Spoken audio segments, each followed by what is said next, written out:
Hello, and welcome back to P6 Workshop. I have Christine here with me, who will be the voice of the regular person. So I'm here today to describe to you guys, I guess, three concepts. One is speed alarm, the other is PWM alarms, and the last one is Berm angle. And because these topics are a little bit more, I guess, technical, I have asked Christine to come join me. So that everyone can laugh. Well, they can do that. But she can also ask or tell me when I'm getting too in the weeds or the way I describe it doesn't make sense. So you represent the regular person who rides these wheels. Sure, let's do that. Okay, so the first concept we're going to talk about, because a lot of people who used to ride Inmotion wheels may know this, is that Inmotion has hard-baked, conservative safety limits in place to prevent riders from injuring themselves. Everyone knows that? Is that a question? That's not a question. Okay, so just making sure. So with the P6, we understand that this wheel is made for the enthusiast, and the enthusiast likes to push the limits of themselves as well as the wheel. And so we wanted to find a middle ground in which we can appease both the safety conscious and those who want to push the limits. Therefore, we created a couple more settings within the apps for you to modify based on your preferences. So if I log into my Inmotion app right now, do I see whatever is on it? Like whatever you have? If you're watching this when the P6 gets to your house, yes. So right now, no. I don't think so. Okay. Yeah? So the first one we want to talk about is overspeed or speed alarms, tilt back and alarm. Okay? So this alarm and tilt back can individually set. Now, tilt back is the behavior of the wheel tilting the pedals backwards to let you know that you're reaching a certain limit in case you cannot hear the buzzer alarm as a second layer of safety. There's two layers, the two beep layers. and the tilt. Correct. So in our mobile app, we have now added speed limit alarm, which actually might be there already.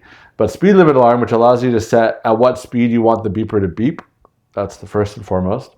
And then we allow you to turn on or off a speed limit tilt back, so you can set the speed at which it tilts back. Okay. So with the speed alarm, can you turn it off? You can raise it to 150 or whatever, and it's basically off.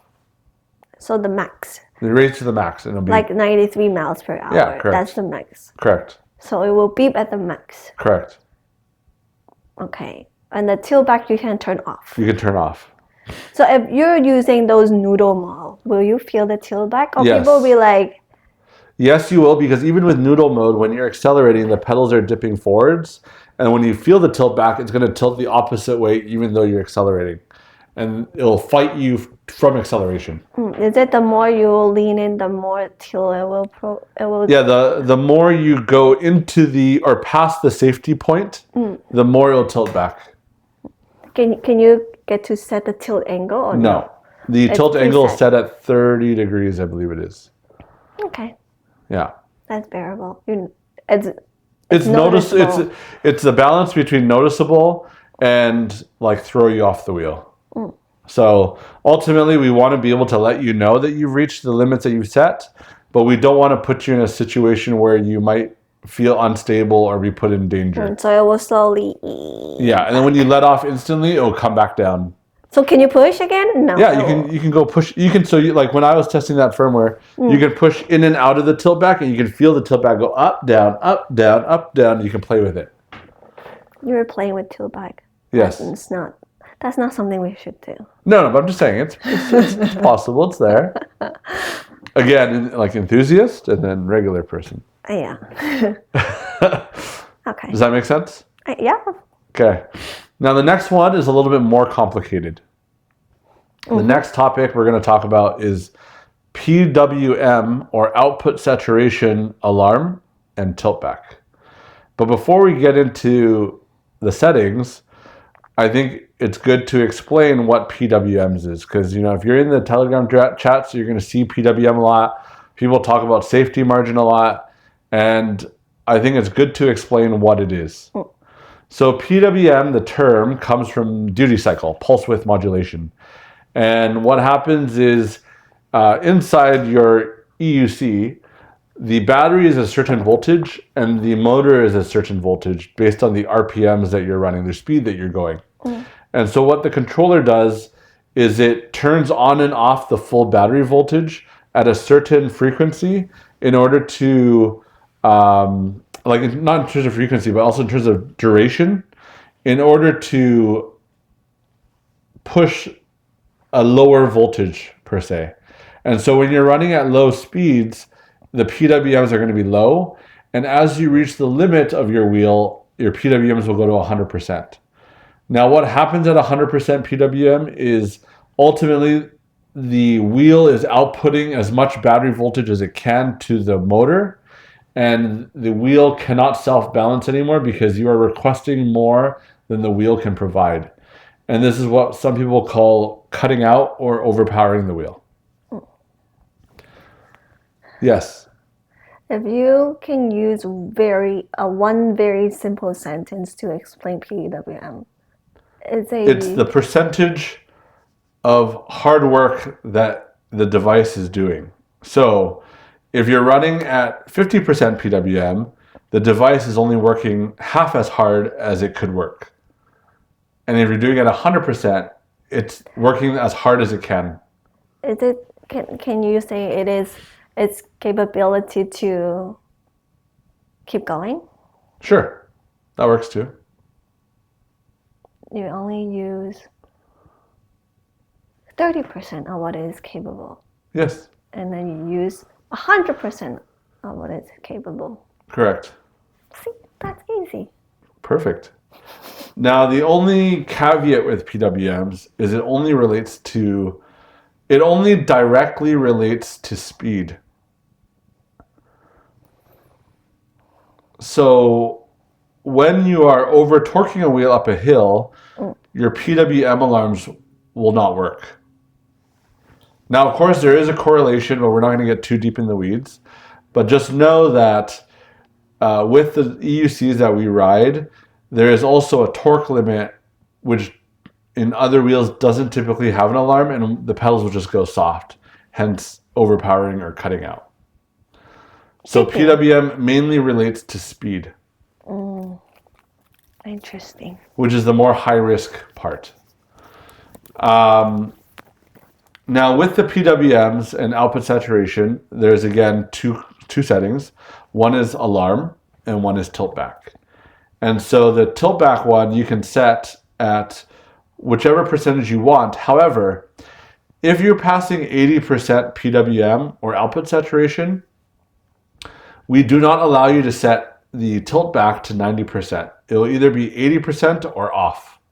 And the reason for that is if there's not enough headroom in the PWMs, it is very difficult for the wheel to output more power to tilt back. Makes sense.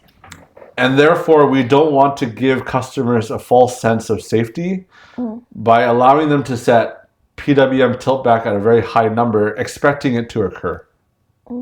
So only at 80% PWM do we think that we can guarantee 99.9% of the time that the wheel still has enough overhead to provide tilt back. Okay? Makes sense. Now the second part is the alarm. For the alarms, you can set it anywhere from 60% to 100%.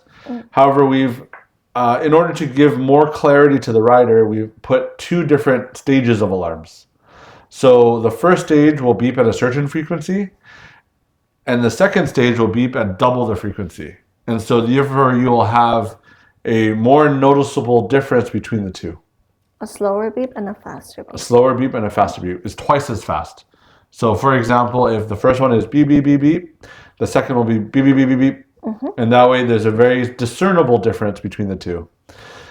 We allow you to set this anywhere from 80 to or 60 to 100%. So for this one, I guess it's up to you, but just be careful.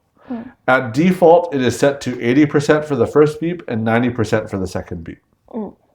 So when Max was at tap 1, the beep that we were hearing, it was PWM, not the speed. Correct. Oh, PWM is the speed. Ah, Well, no, sorry. PWM relates to speed, but in terms of the limit of the wheel, yes. the speed alarm is just a user set parameter that they can put at whatever speed they want, regardless of how hard the wheel's working. Yeah. So when he hit the beep at AVS coming out of the first AVS, turn, not yeah, tap 1? it's because he was leaning really hard. So what happens is when you request a lot of torque from the wheel, the battery has to output a lot of current. When batteries output current, the voltage will sag a little bit as it's working harder. When the voltage sag, the PWM is a relation of voltage. So the limit of voltage is coming down, the 100% limit. And so Max beeped it at 81% PWM. Okay. So how do you know it's the PWM alarm or speed alarm? It depends whether or not you set the speed alarm or not. Because you can turn off the speed alarm. PWM. So most riders that are enthusiasts turn off the speed alarm and speed tilt back, and they rely on the limit of the wheel to tell them that they're near the limit. Because at the end of the day, these settings are for user safety, right? So the enthusiast only needs to know when they approach the limits of their wheel. Now, the other caveat that why people use speed alarms, and I know this because I know a lot of users who use it for this purpose, is they use it if their wives are sensitive to the speeds that they're running. So I know a lot of riders whose wives have told them, I don't want you to go past 60 kilometers per hour. And so what they do is they set a speed alarm at 60 kilometers per hour so that every time they hit it, they won't accelerate further. That's a good idea. So that is another use case that a lot of people do use it for. But typically the speed alarms are set way under PWM limits. And then the PWM alarm is like the please be careful, you're approaching the limits of the wheel kind of alarm.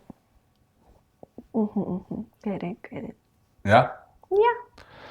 Now, for those that, ride on track or ride off-road, another setting that we added or kind of modified was the berm angle mode. So how it relates to the wheel, assuming this is your wheel and you're kind of riding it, this is you're kind of riding it. If you look at it vertically, like in front and back, when you're riding it on trails or you're riding it very aggressively, there are times where you might tilt this wheel sideways as you're turning. Okay? Now, typically for safety for commuters, most people don't tilt that much because they're just rolling around commuting. So previously, these limits were set around 45 degrees. Now, as we push the limits of traction and trails, and it depends on the type of trail as well, the berm angle requirement is increasing more and more because the last thing you want is for you to go around a berm and then just beep and turn off because then you get injured. Yeah. And so previously with the V14, we had, was it called berm mode? Yes, berm mode and regular mode, which allow you to switch between 45 degrees and 65 degrees, which allowed users to ride their wheels off-road without having to worry about it turning off on them on a berm. However, I felt as if there was not enough adjustability or choice for the user. But before we get into the actual setting, I have to say why this is an issue and why this setting exists. Yeah. Is because if you set your berm angle too high, then when the wheel tilts onto its side, it may continue activating as if it's normally in operation. And that is what people usually call the Tasmanian devil or the Beyblade, where the wheel just kind of goes crazy. This is a super dangerous thing because, as you can imagine, you have 20 kilowatts of power just spinning the way it wants to spin. And if you try to stop it, you start putting your limbs at risk. Yeah. So please use this setting very wisely. If you guys are doing berms or situations where you need more tilt angle, increase it, but don't leave it that high, because I've seen a lot of people who may have, you might have like power knobs where your pads are really wide, and therefore when your wheel falls onto its side, it can't even get to the cutoff angle because your pads are so wide. And so it starts like rotating in circles on the pad.